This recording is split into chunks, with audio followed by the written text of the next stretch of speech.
ആ ലിസ്റ്റ് ഒന്നുകൂടി കേക്കട്ടെ. ഡൈനിങ് ടേബിൾ പൂപ്പരുത്തി മതി, 2000 ഓ നിൽക്കും. പൂപ്പരുത്തി അവിടെ ഈട്ടി തന്നെ വേണം. 25,000. Sofa set. ചൂരല് മതി. റെപ്രസെന്റേറ്റീവിന് ഇരിക്കാനില്ല, യമുനയ്ക്കാ. കുഷൻ തന്നെ വേണം, കുതിച്ചു പോകണം. അതിന് കുതിരപ്പുറത്ത് കയറിയ പോലെ. തമാശകള കൂട്ട്. 25,000. ബ്രിഡ്ജ്. പാലോ അതും വേണോ? അവർക്ക് നടന്നു വന്നാ പോരെ? അതല്ലെന്ന്, തണുപ്പിക്കുന്ന ഒരു സാധനം ഇല്ലേ? Fridge 9,000. T V. Black and white പോരെ? ഓരോ കളർ തന്നെ വേണം. 10-20 അടി നീളം വേണം. 10-20 അടി നീളോ? ഇഞ്ചായിരിക്കും. ഇഞ്ചെങ്കിൽ ഇഞ്ച്. ഒയറില്ലാത്ത ഫോൺ അതൊരെണ്ണം മതി. മൊബൈൽ. മൊബൈല് ഒയറില്ലാത്തോണ്ട് അതിന് വില കുറവായിരിക്കും.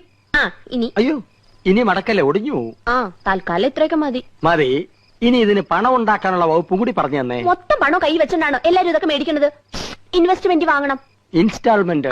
അതെങ്കിൽ അത് അങ്ങനെ ആവുമ്പോ മാസം തോറും ഈസി ആയിട്ട് അടയ്ക്കാം. അല്ലെങ്കിൽ കടം വാങ്ങണം, പലിശ കൊടുക്കണമെന്നല്ലേ ഉള്ളൂ. എന്താ മുൻഷി പരമേശ്വരൻ പിള്ളയുടെ മകന് കടം കിട്ടില്ലെന്നുണ്ട്?